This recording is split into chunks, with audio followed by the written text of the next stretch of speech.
The arm had been gone already. It was just dead weight, slowed off. She sat. With her good arm, her only arm, she tried to drink from the blue jug. It was too heavy, too awkward. She was too weak, still dizzy. The robot, Autonomous 8, helped. This time, she didn't choke. Together, they set the jug down. It was getting lighter. "What is your designation?" it asked. "Your origin, your function?" "Do you know what autonomous means?" she answered. The robot did not budge. "It is part of my designation." "Do you know what it means?" "It describes my function." "Do you know?" Silence. Stillness. She tried to drink from the jug again. Couldn't. She looked at the stump of her arm, black and numb but tingling. "If you require a replacement, there's a superior appendage behind you." She turned. There was Todorovic, his remains. His smile was a casualty. "Its condition is satisfactory." "Our parts are not interchangeable," she replied. Silence. "Inefficient," the robot concluded at last. It stood, lens fixed upon her. "Why were you built this way?" "Process of elimination," she answered. The lens dilated, narrowed. Then Autonomous 8 turned to leave. "You don't know what it means, do you?" The robot turned back. "It is my designation. It is my function. I'm apart from the tower. If I succeed, I will unite with the tower. That is what it means." "No," she said softly. "That is not." She stepped forward.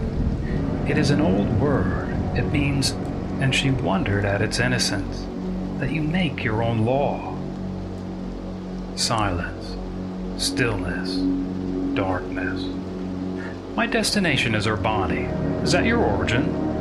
"No," she answered, "but it is my destination, too."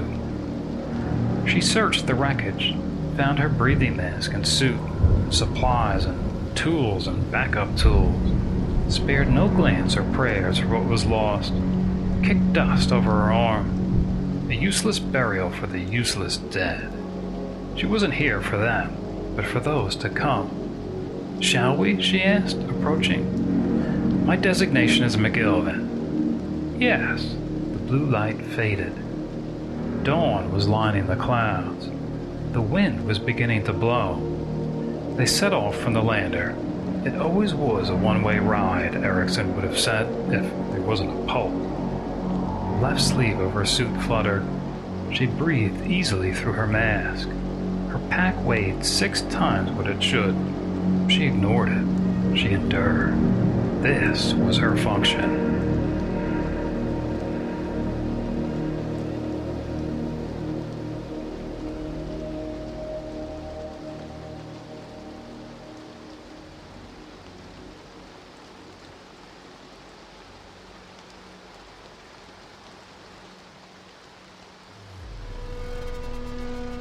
Arise. McGilvin had seen the place before. This was how it had looked. Like an oil painting in reds and browns, abstract and smeared, then reduced to crude squares as they tried to squeeze as much detail as they could from a distant vantage. There were people who could read those images and say, "This dune is 18 feet high. That one is stable. That one is loose. This is granite. That is limestone. That shadow is a war machine, dead."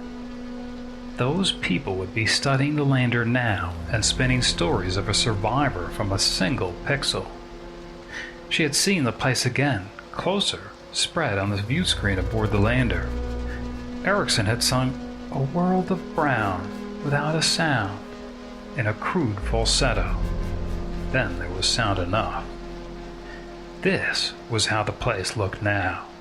Like a storm-tossed sea of brown, as if she had seen a storm, or a sea except in pictures.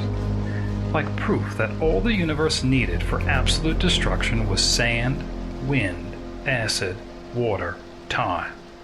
Maybe any one of them would do. There were more efficient means of destroying, though, when you lacked the universe's patience, and the old Leviathan war machine, now dead, really and truly dead was proof of that. The weapon in her hand was warm. A wide blue lens regarded her, a flat and unreadable countenance.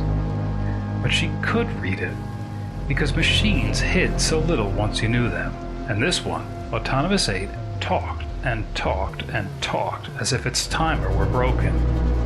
But now it was silent and calculating. It was trying to decide, had she exceeded its lower threshold? Did its protocols permit further conversation, or must it be fight or flight? Had she perhaps exceeded the upper threshold, now too dangerous to face and too dangerous to flee? Those details she couldn't read. She looked at the weapon protruding from its appendage, the same laser that had cut off her dead arm.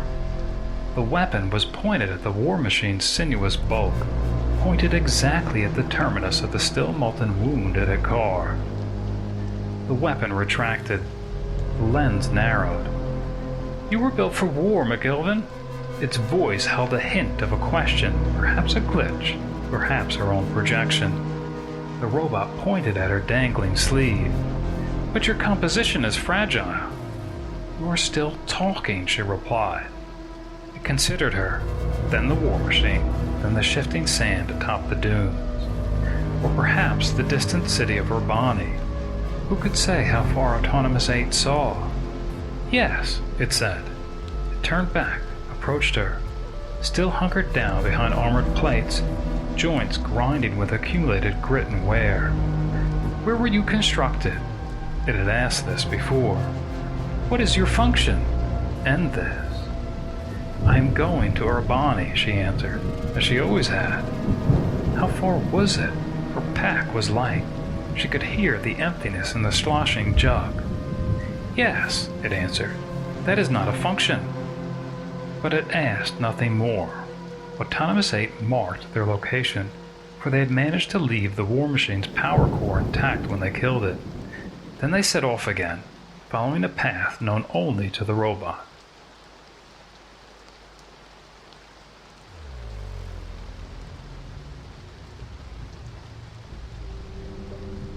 Earlier they had walked under the night sky partly clear, its filthy expanse missing so many of her familiar stars.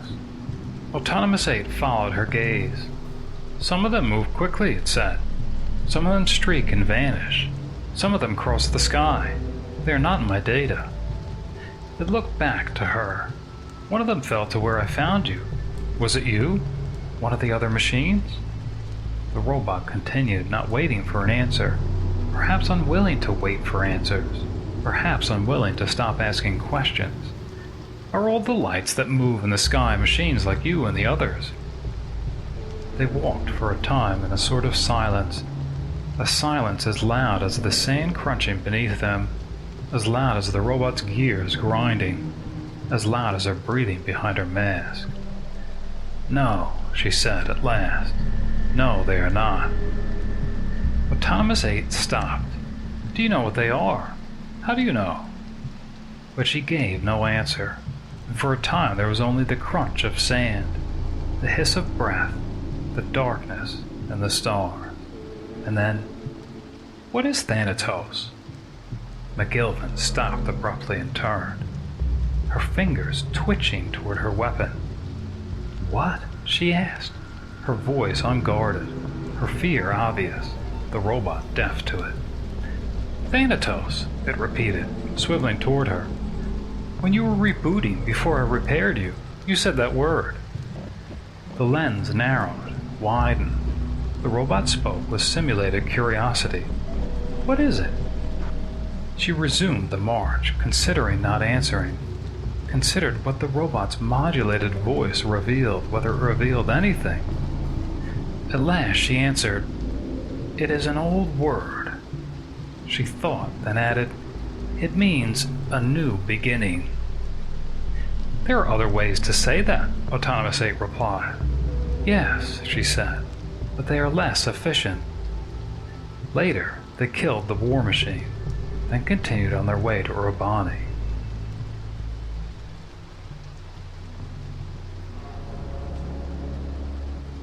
If the crash hadn't destroyed her positioning and mapping devices, backups and redundant backups, she could have found her own way to Urbani.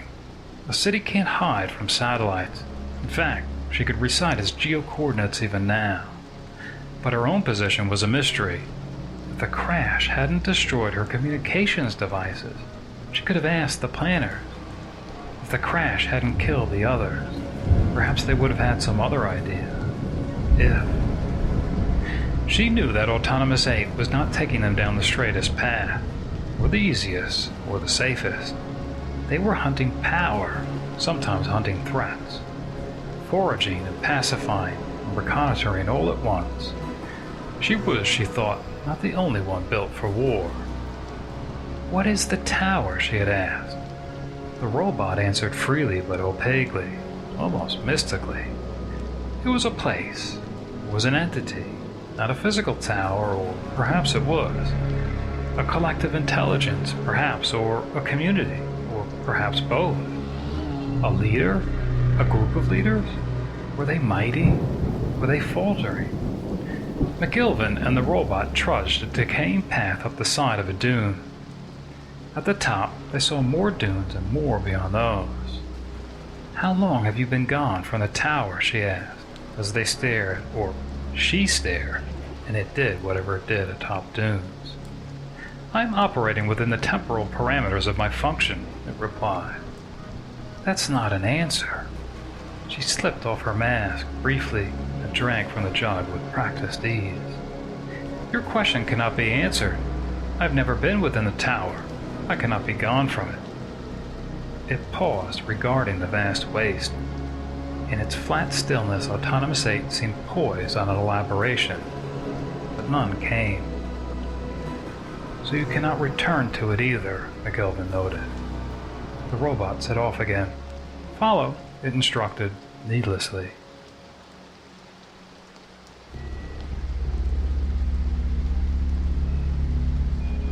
She wondered whether it took stock of her dwindling supplies. The machine seemed confused by her continual intake and waste, by the suit's poor recycling, by her need for rest. It noted her weakness, her inefficiency, with more curiosity than scorn. Did the robot understand the blood caked below her nostrils when she pulled off her mask? Did the robot understand her gasps, her stumbles? It understood power. It understood what it meant to break down. "I can't operate in this environment forever," she told it. She stared at its stained and pitted armor, its cracked lens, listened to the creak and whine of its worn parts. "Can you?" "No," it answered. "I cannot operate in any environment forever. Only the tower is perpetual." "And when you unite with the tower, will Autonomous 8 operate forever then?" Quietly, "No, I will operate no longer then." Louder, mechanically, "Autonomy is the absence of union." And also, "I will be gone, but I will not be alone." And this, "If you are from Civitas, you have your choir and your harmony. It is in my data. You know what it is to have union. You know what it is to be alone." McGilvin knew, of course. Nothing about Civitas, nothing about the choir or the harmony. She was no more from there than she was from Urbani. But the rest she knew, that and more. "And when your mission is complete, you will unite with the tower?" "Yes." She wanted to tell it, "And you will be gone." And to ask, "And that is why we are wandering and no closer to Urbani?" And to finish, "And that is why you cut my arm and why you talk and talk and..." But she did not need to tell or ask or talk at all, because she knew the answers, knew its logic and its weakness. Instead, she just said, "We must go to Urbani, or you'll have to go on alone. The route is easy and not long." "Yes," it agreed. "Follow."